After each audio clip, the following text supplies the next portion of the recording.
You might have seen on the news this last week that the Danube River in Europe is critically low. It's lower than it's been for a long, long, long, long time. And as a result, people are finding stuff that has been buried just meters from us on the bank for centuries, longer in some cases. My social media feeds are full of people that have just gone fossicking and found 15 odd bits and ends, and they're asking people what it is that they have. And people are discovering old rifles. Hundreds of World War II era ships have been discovered. A bridge built by the ancient Romans was found between Romania and Bulgaria. And in Bulgaria, they found the remnants of a mammoth. Back in Budapest, there was someone who found a barrel that had 1526 engraved on it. So all sorts of cool stuff just below our feet. And it's had me thinking just how much stuff is constantly lost to all of us. And in this instance, I'm talking about physical things, but of course, attached to that is the stories of how those things got there. Now, in some cases, like a World War II German motorcycle. I mean, we know what the story is more or less that got that to that spot, if not exactly. But other things like fragments of pottery found outside of their culture or things like that, we have to do a lot more reconstruction. And some things we're vaguely speculating at best. And of course, these losses just pertain to the things that we can see and recover at all. I mean, it's perfectly plausible to think of a scenario where the river didn't get this low and all these artifacts remained, or had the river dried up even more, what was just 1 meter beyond the shore of accessibility for the fossickers to find, etc. And I guess just off of these physical metaphors and reminders of all the stories, I've been reflecting upon what it is that we've lost as a total sum of all the knowledge that we've earned as a species. I wish there was some way that I could find out, what percentage of everything it is. Is it 99%? Is it close to 50%? And how important is all the stuff that we've lost? I mean, there are things that can be lost and then rediscovered, knowledge, cultures, ways of living, or ideas that suit various times can be lost and then come back. But also, as we sit sort of at a interesting nexus of the amount of power that we have, both constructively and destructively, and seemingly on the precipice of a few big shifts in how our species is going, I thought it could be cool to reflect upon how is it that we do protect the knowledge that we have, and what can we do to better protect it, and what efforts are underway to achieve that. An idea this big could easily take years of research and produce a big book, but that's not the format that we're in here. So I'm just going to be skirting across some of the ideas. I hope it's to your satisfaction as an exploration. I certainly hope it's to the satisfaction of my new Patreon patron, Biggest Dickus. Welcome aboard. Delighted to have the classy big dick amongst my members. If you want to join, please head on over to patreon.com/Andrew, where you can join. There's a free tier, but also if you give any money to the show, it makes them get better and better and lets me know that you like what I'm doing. And I really do appreciate that. So thanks to all my patrons. Thanks to all the listeners. And let's get straight in. What have we lost? How important is it? And how do we keep what we have?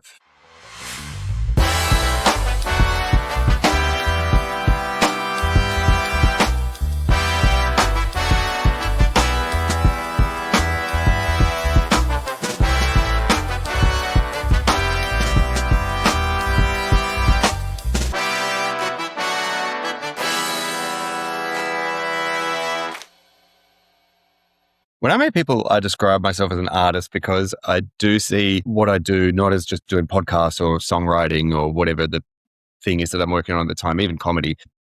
I never really saw myself as those hats, but more just someone who's interested in, I guess, collecting and sharing and curating experiences and ideas for people. And it's probably annoying to the people that I meet because I always have to ask, well, what do you actually do? Because I'm presenting myself as a painter or something like that. I think what most people think of when they hear artist. But I only say that because I have all these idle projects that would sit really well in galleries or whatever that I just haven't prioritized pursuing. Maybe I will one day. And one of them is I thought it would be really cool to get people from different cultures, lock them in a room for 24 hours. Maybe the ethics committees will hold me back here. I'm not sure what the restrictions are. And get them just paper and pen and have them to communicate everything that they think is important to share about the species and all of the knowledge that humans have in history and the knowledge that they have. And I thought it'd be really cool to kind of have, maybe 100 samples of that and really dig into them and see, well, firstly, what people think is important, but also how much do people know? Like, as an individual, I know that if I was put in that room, I'd struggle to come up with the things that I know are the most useful. And so then secondarily, I'd be trying to communicate, there's a type of branch of math that does this. I have no idea what it is, but you should try and figure out what that is. And there's a periodic table of the elements to describe. I don't really understand how to describe the relationships between them. And here's the 15 that I could remember or whatever it is. And here's what's happened from history. Anyway, you can imagine how it could devolve into anything. And I kind of want to put that to the test and see what different people would come up with and share that. And that's kind of the frame of mind that this question for today's topic has kind of put me into, because how do you frame all of human knowledge, and how do you prioritize understanding what we've lost and categorize it?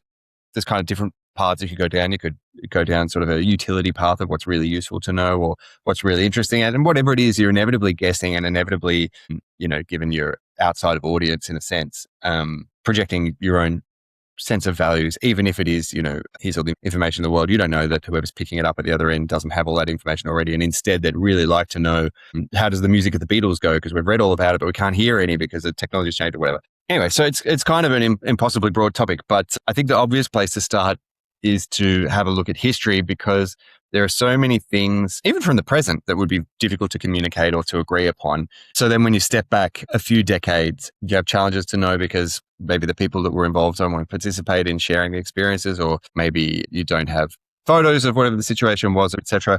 Then when you go back another few decades, you get to the point where you don't have the capacity to have recordings of certain kinds, or maybe everyone involved in a certain situation is gone, to the point that where you get to, most of human history as a percentage. It's very hard to know much well at all. And there's no doubt that there'll be major pillars of the things that we think we know about the past that were completely wrong. A lot of the stuff we get to know is by piecing together artifacts. That depends upon us finding them. Of course, written language is another one, but it's only been around at best since a few thousand years BC in some societies. So we don't get written accounts of the stories of people in the past. We can't understand all the languages that we have written records of, and we can never truly understand the usages of certain things without the context or cultural lens of the users anyway. So even just saying that, you think that it must be much closer to the 99.999% of stuff that's happened that we've lost. But of course, I don't want to conflate the significance of, say, the discovery of writing at all, or the usage of nuclear weapons, or the agricultural revolution as being commensurate with the life of one family that lived on the Amazon and had some really cool games that they played together or whatever.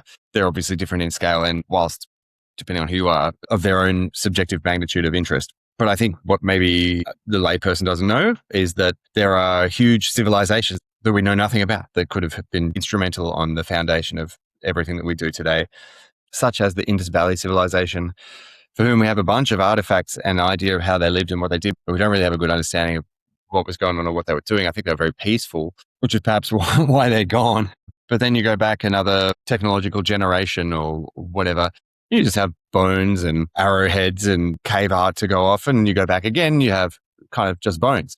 And even then, just the very few, you're not getting an indicative sample of anything. You're just getting piecemeal things here or there and having to sort of hope that what you have tells a story. And this is kind of poetic and beautiful, if frustrating, because I guess there are all these ways that these ancient paths live on through the cultures of how we live today, or the genetic expression of things, or don't live on because those things were not of utility or for whatever reason. We just have to guess and imagine what different times and lives could have been and all the things that they could have held. I think that's pretty magical and beautiful, and kind of a part of why I'm doing this episode as a kind of offered meditation for us all on what those things might be as we walk around looking through the world and living our lives through the small things that we're doing ourselves. And of course, one artifact that we all get to use every day is language. My friend Hannah once described to me the beauty of each word as being at some point an idea that was being used for the first time by somebody. And I never take that observation for granted. It's really magical.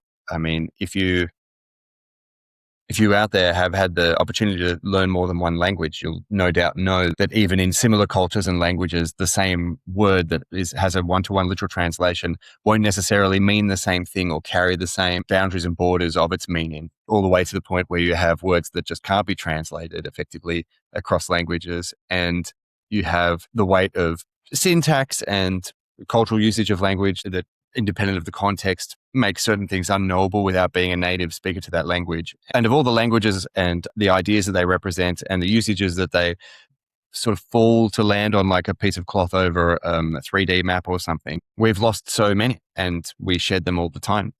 I'm sure that even this year there will be the last speakers of languages dying and no one to pick up the thread, or at least, the usage of languages falling outside of the normal mainstream. And languages, it's not just to the poetic, artistic heart that they have this sort of value of a distinct perspective. They really do come from and serve different purposes at different times that can't be perfectly translated or understood. And they represent a real wealth to our civilizational toolkit, which is why you see so many linguists extremely motivated to preserving languages and capturing them when certain populations are, for whatever reason, no longer using them or disappearing. And it's so funny how I don't want to overstate it because, I think that we can get along and find common cause of humanity across language barriers and things like that. But it is really cool to reflect upon how there's a dynamic relationship between how your language conceives of things like that we maybe never question, like time or the relationships to each other or the relationships between things in the world or spiritual realms or mechanical realities or whatever it is. There's a relationship to the language that you use and the magnetic weight or gravity well influence that has upon how you interact with the world through your conceptualization of it. Just the language that we've inherited is an astonishing gift that we sit atop of and that enables us to do more stuff. But it is also something, as I said, just inevitably something that we're constantly losing, because even if a language exists in its written form entirely and can be accessed by a scholar and understood, that is still very different to it being used day to day as people walk around and interact with each other. I guess that's the distinction between living languages, etc. Oh, it reminds me, actually, I saw a report that an engineer with AI claims to have cracked one of the ancient languages that was undeciphered. So that's cool. Hopefully we see more of that stuff. But images at the top of my mind is that interesting, the distinction between how Scottish Gaelic is receding and Irish Gaelic as well, each with daily usage in the tens of thousands compared to Welsh, where it's 500,000 plus, despite all those places being under English dominance for quite a while and Welsh for even longer. It's actually something that I find as a Eurovision fan, part of the beauty of the competition. It's nice. It feels like there's a trend where countries are returning to singing in their native language, where for a while they were all in English, because there's something that even though, you lose the ability to communicate the exact words with everybody of what it is, there's a certain feeling or vibe that's so distinct and of a character that doesn't feel the same. I mean, I have a Austrian friend who is pivoting from his English language pop career to a German language one for market reasons. And he's instantly finding it frustrating as a songwriter because your expressions are so different and the cultural access of how you would say things or what you might say is so different. And similarly with the Hungarians that I know that make music, they talk about how much easier it is to rhyme stuff in English. These subtle changes represent just billionth pixels in what it is to have the dynamic shift of languages as we grow them and as we globalize, lose them, and for whatever other reasons, with all the ones that we've lost through history. How sad that is. And languages are a part of culture, but so are all the cultural outputs in how we live our lives that are super fun to reflect on. I mean, we know which instruments ancient Greeks used, and we have forms of notated music for lots of ancient songs, but we don't know what they sounded like or how they were performed or how singers sang or any other number of things. And again, that's just for the stuff where we have records of things. Think of when Neanderthals singing to each other. I've got no idea. I think they found a Neanderthal flute. What were they playing on that? Was it even a musical instrument? Was it something else? Closer to home, my friend Nick wrote to me once, just as an aside, I bet the Mongol horde had really good jokes. And I'm sure they did. Like, what are all the jokes that we've lost through time? One of the oldest recorded jokes we have is 4,000 years ago. It's from 1900 BC. It's from ancient Sumer, and it's on a clay tablet. And it reads, a dog walks into a tavern and says, I can't see a thing. I'll open this one. I mean, I don't get it, but maybe I'm not funny. There's another one from 1900 BC, which is also another Sumerian one, which goes, something which has never occurred since time immemorial. A young woman did not fart in her husband's lap. Some of the old jokes are good. To make up for those ancient Sumerian ones, I'll give you a few ancient Roman ones, so a couple thousand years later. Doctor, says the patient, whenever I get up from my sleep, for half an hour I feel dizzy and then I'm right. The doctor says, get up half an hour later then. I mean, that could be at home in a low quality joke today. And so could this one, really. The slave you sold me died, a man complained to a scholasticos. Goodness me, the scholasticos replied. He never did that when I owned him.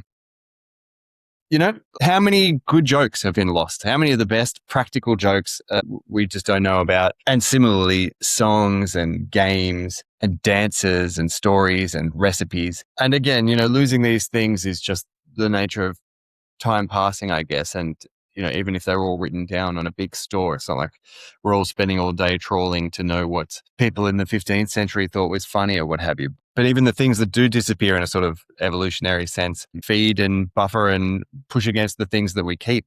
And there are not always good reasons that we don't keep certain things. For example, if you're in Australia, there's the Diggers Club, which send out so-called heirloom seeds, which are various fruit, vegetable, and grain seeds that people share because they're no longer commercially available varieties. So you can plant them and cultivate them in your own house. And there's a reason that those varieties aren't available in the stores. And often, I guess it could be something like, well, those fruits, they don't stay on the vine for very long. You've got a short fruiting period, or they're harder to care for, or you don't need to replant them, so you can't resell them, or whatever it is. And have nothing to do with how quality the experience of having those fruits or vegetables or grains are. And so there'll be any number of things that are constantly lost as our usage of things changes for reasons that are not necessarily optimized for what makes good living or good culture or good society. In fact, now that I say that example, I think it's, so you look at Monsanto's model of take a monopoly of certain seed sales to make sure that farmers can't cultivate and use their own seed, so that they're continuously purchasing things. I mean, even just the weight of what's culturally been lost as we've all moved off of the farm into other domains and outsourced all our food production to a much smaller percentage of people. And as great as it is for not to be slaving over a plow, it's not in my interest at all. It would be nicer if the food that we were cultivating was optimized to be delicious, nutritious, and cheap instead of profitable and as plausible as possible to sell in that way that sort of modern capitalist dynamics demand and continuously reproduce. But that's just 1 billionth pixel example of what we're always losing, and how cool it is to pick literally anything. I mean, what was an Incan soup like? How did they even make it? I couldn't tell you what's an Indigenous Australian soup taste like. I've got no idea. Were there Indigenous Australian soups? I have to Google it. There you go. No, they weren't. They didn't use pottery or pots. I mean, I'm reading cooking turtles in their shells, wrapping food in paper bark and putting it in hot stones. Cool. I'm getting sucked down a rabbit hole, but that's the fun of this thought exercise. I hope that you're experiencing this as well. And on Indigenous ones, there must be any number of usages of plants and astrological features and seasonal changes and rivers movements or whatever that's not only are being lost now, but have been forever lost, and not just in Indigenous Australian cultures, but in all of human cultures across all societies. Whether it be plants for medicinal purposes or things that were just really tasty, or psychedelic usages, or the cultures around those psychedelic usages, or whatever it may be. There's a relatively famous example of silphium, which is a wonder plant of ancient Rome, which is a wild flowering plant harvested near Cyrene, which is in Libya now, that the Romans used as a seasoning, a medicine, and primary form of birth control. It was so valuable that it was minted on silver coins, but of course, consequently, the Roman demand was so high, I guess particularly if it's a primary form of birth control, that it was harvested to absolute extinction by the 1st century AD. How many of these cool plants and their usages have we lost, and how many of the plants still exist and we've just lost the reason that we use them? I mean, I know there are people constantly searching this stuff for things like antibiotics or other drugs that can be marketable, but there must be any number of plants that could be more interesting for things that are, less profitable and therefore not attracting the search. And immediately comes to mind the many usages of hemp that were suppressed because of commercial considerations and other things like that. Fun to think about what the losses are. The species that we've shared the planet with are gone. There have been so many species that humans have walked aside and eaten and no doubt played with or watched or been afraid of or whatever, that have totally gone. We've outlived them, and we have, now just their bones to have an understanding of what they did. But it was in the past, no doubt, known what they looked like, what they sounded like, how to interact with them, what they tasted like, inevitably. So that's an interesting, cool loss. I wonder how many of those losses are yet to come. And I guess maybe the ultimate interesting form of cultural loss is how we use our different forms of intelligence. This is something that's easy to think about in your own life when you look at things like, oh, my grandma could use the entire carcass of a chicken to make 6 different dishes for a week or whatever. I mean, that type of skill isn't lost so much as it's just not prioritized as useful anymore, so not cultivated. Brain size isn't everything when it comes to intelligence, but it's not nothing. But there's broad consensus that the average human brain volume peaked roughly 20 to 30,000 years ago. And since then, they've on average decreased by roughly 10%. So that's not insignificant. And there's a number of reasons that might have occurred, and not necessarily bad, but the leading theories are that because we're slightly shorter and lighter, and so we don't need the neural volume to operate. Also, our brain efficiency and wiring, we could be more densely packed and using less energy to do more. But also it's a phenomenon that we've seen in other domesticated animals. I say other domesticated. We've seen in domesticated animals, like dogs versus wolves or pigs versus wild boars. They're smaller brains. They've got lower overall aggressiveness. They live in denser cooperative communities, which I guess puts less exhaustive pressure on individuals to be across everything. And so we may have selected for reduced brain and body mass. Even if it's not just in our physical brain size, I think there's a inevitable outcome of that relationship of as we become more hyper specialized and wealthier, and the real cliff that's coming, of course, is the automation of everything. You could say so many important parts of life are totally automated anyway, in terms of our day-to-day engagement with them. For example, if the only hunting I have to do for food or only cultivation or whatever is driving to the supermarket, and sure, somebody knows how to grow all these things, but they can't do it on their own. They do it with huge machinery, etc., etc. It's effectively the same as me not having to cultivate any intelligence or skill around that. But that applied across everything can only, I guess, lead to a loss of the myriad complex human functions that we needed to be across, and skills that we needed to cultivate, and valuing them, and evolutionarily, whatever, who knows how that plays out. I wouldn't dare to speculate, really. But I know that even just culturally, I've been dissatisfied by what I assumed was always a sort of middle mainstream standard of the culture that's there to consume, because I don't like, say, comic book movies, or I don't like exposition in kind of anything, and whatever. A lot of this is just to my taste. But in the last year, I watched a couple episodes of The Muppet Show from the 70s and 80s. And the Muppet Show is not high culture. It's not trying to be anything. It's trying to be entertaining to as many viewers as possible. And yet, even just in that, I was really struck at how high the quality was of the types of jokes, the dialogue, the language, the discourse, the celebrity guests and their engagement. I mean, I don't want to go too much into romanticizing the Muppets, probably because I could go forever, but it was in consuming a lot of old things like that. Even just politician speeches from the 80s or something like that. And again, not all of them, and it's not universal, but it's kind of shocking how far certain cultural standards seem to have slipped. And I'd be too afraid to guess with even medium certainty what that is the product of, whether we're splayed out in our cultural participation so it doesn't matter as much, so the best people aren't on these things, or there's less attention span to go around, so there's no real point investing in depth in things, or there's less money from certain things, so less is invested in them. I don't know. It could be any or none of these things, or it could be wrong entirely. And it could just be the confirmation bias. But I do keep encountering things from the past, reading books from a century ago or whatever, and being kind of struck at some sort of qualitative difference in how work's constructed and how people are living, that feels like I would have to travel a long way and turn over a lot of rocks to find equivalent stuff from today, which is crazy because there's so many more of us doing everything. We're so empowered and wealthy to do literally whatever we want. Which is not to say that there is an extraordinary quality, the likes of which has never existed anywhere across all sorts of domains, including heritage domains and including domains that had never existed before. So yeah, don't take too much from that. But it does strike me that even when we do have, extraordinarily good rock music of a certain time, it might be easy to think, oh, well, as more people do this and enjoy it, it'll go on forever. No, well, I mean, at some point, there will be 5% of the people playing guitar and listening to records that there were at its peak, and inevitably the culture won't be as good or as rich or as informed or self-reflecting or whatever, and human energy and endeavor will move somewhere else. And you can take that for literally anything that you could describe, whether it's academia, telling jokes, making good recipes, whatever. And that's part of this rolling loss and the beauty of cultural growth and the beauty of the collective human project that is stimulating, delightful, sad, and inevitably tragic for all the obvious reasons as well at the same time. So I guess all of which is to say, I do believe that even if we had perfect storage of everything at all times, it is inevitable that these losses are going to occur and be permanent. And, that's a good thing in many respects because we do rebound off them and improve. But also a sad thing is whatever it is that you're interested in will have huge gaping holes that you won't be able to access. And also a lot of things that may have been really important in the past that we'd gone to the effort to learn collectively as a lesson will be dropped and lost. I mean, the one that obviously comes to mind is, I feel like every time there's a big war, everyone who participated in it and saw the tragedy, it's not uncommon for them to come to the conclusion, oh goodness, this is so pointless. We're the same as our opponents, and the things we're fighting over don't matter, and there are other ways to resolve this or whatever.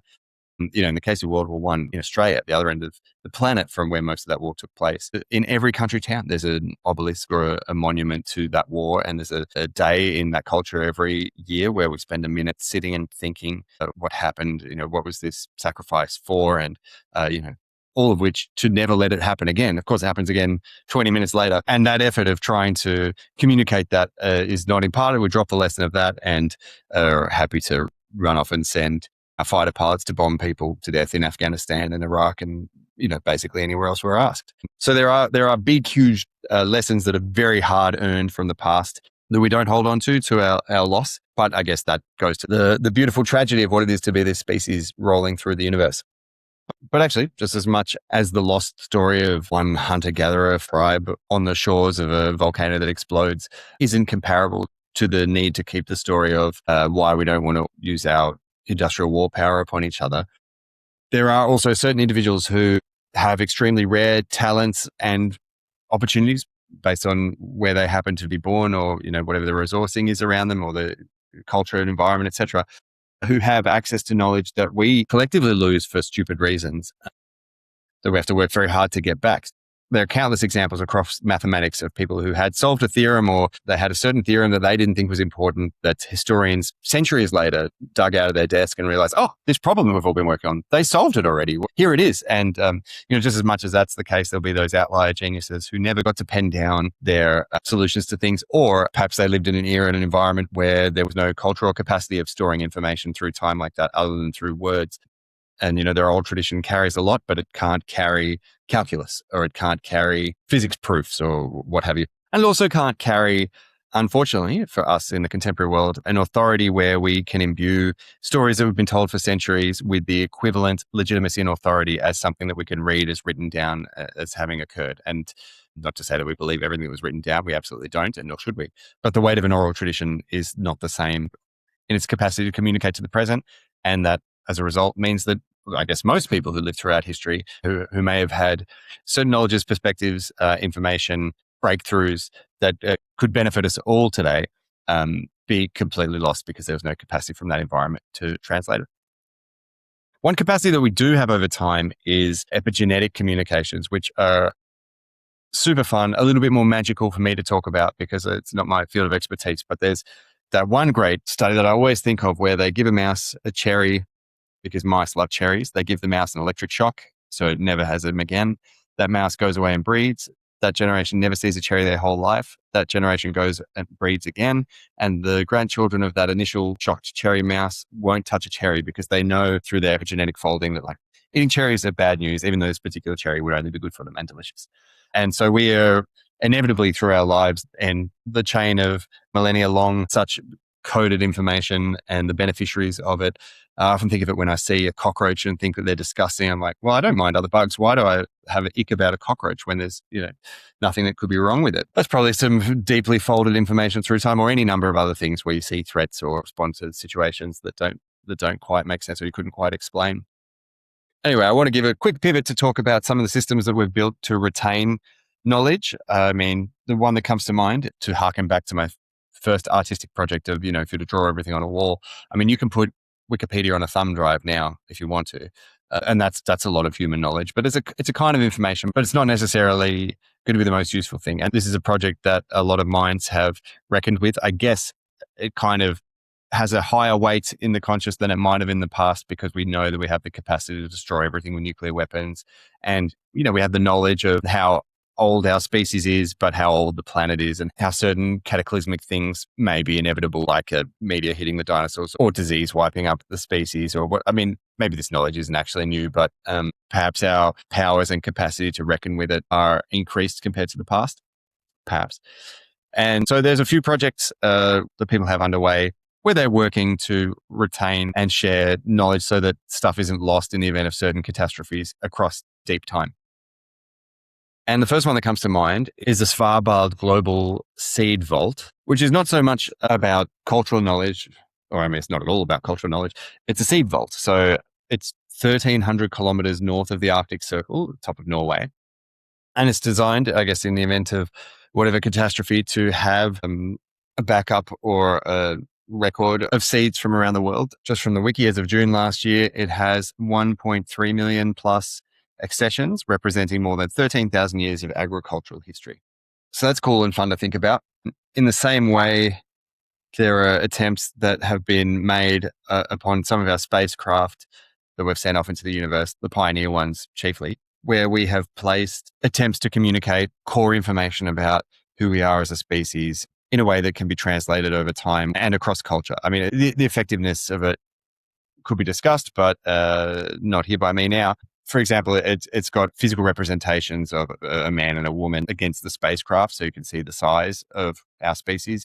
It's got two circles representing the lowest spin states of a hydrogen atom, which is used as the basis for communicating other time and scale things across it. And we also put a record on one of them, and I guess a player, with recordings of sounds from Earth and things like that. And I think Carl Sagan was on the project to do it, and he said maybe it doesn't say much to others, but it says everything about us, or something like that. I'm paraphrasing, but it's an attempt to store information and to transmit it out into space for the future. And I guess this sort of instinct for wanting to record things is kind of an endless reckoning with an impossible physical constraint in that you don't know what your audience is or how they're going to communicate information or what to communicate or how you can exhaustively capture stuff because you can't really. As I said, even just recording a conversation, two people will have two perspectives, even reading the same transcript. But one cool project, reckoning well with the physical constraints of that, is 5D optical data storage, which I came across in my research for this. I'd never heard of it before. I guess it's relatively new. The research group working on it first demonstrated the feasibility of it in 2013. But what it is, it's an experimental nanostructured glass for permanently recording digital data using a femtosecond laser writing process. It's also called Superman memory crystal. But what's impressive about it is the amount of stuff that you can store and how durable it is. So disks using this technology could be capable of storing up to 360 terabytes worth of data in 12 centimeter disks for billions of years. This is handy to have in an age where everything is digital and at risk of being lost by losing a few key systems.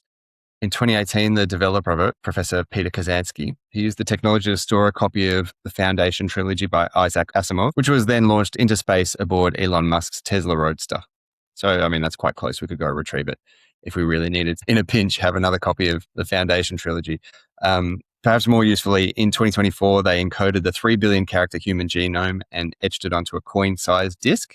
And it includes a visual key explaining how to use it, which is an homage to the Pioneer plaques that I rep. I think I called them Voyager earlier. Sorry, it was Voyager and Pioneer, but they both had the plaques. So that is an extreme amount of information to be able to communicate in that way. And they also stored it in another place I want to talk about called the Memory of Mankind Archive, which is another attempt to retain extreme amounts of human information in the event of a collapse or whatever. And it's a project that's been going since 2012 in Hallstatt, Austria, which is the home of the world's oldest continuously used salt mine. And the project is to create a time capsule of our era, and anyone could submit to it. And what they do is they record stuff on ceramic tablets. I guess the physical location of the environment is one that I hope will be able to withstand anything. So these are just a few grabs of people's ideas of how we preserve stuff. And, you're reckoning with different things. You're reckoning with accuracy, values, accessibility, culture, audience, etc., all of which are kind of at scale. I would say impossible to neatly sail through all of them with utility. So I guess, what you kind of want is a big range of different types of these projects to occur. But ultimately, what we're doing is we're reckoning with the reality that we can't control or retain everything, and that's cool too. And maybe it's a beautiful thing to reflect on how the fingerprint of things millennia before us can weigh to create beauty in our day-to-day against any of our knowledge or understanding. And that even though this episode is in exploring loss and the species, there's a beauty in meditating upon all of that and how we can shape, appreciate, and structure the values of things in our own lives. Thanks so much for listening, and thanks for your patience. I've been away for a couple of weeks. Nothing exciting, just personal responsibilities elsewhere, but we're back running now and very happy to be. If you didn't get a chance, jump onto my Patreon where I do a review of the direction of the podcast in the first 50 episodes. I think it's interesting listening, but it's my job to think that it's interesting or I wouldn't put it out for you. Thanks again to Biggest Dickers for joining up and all of my Patreon patrons.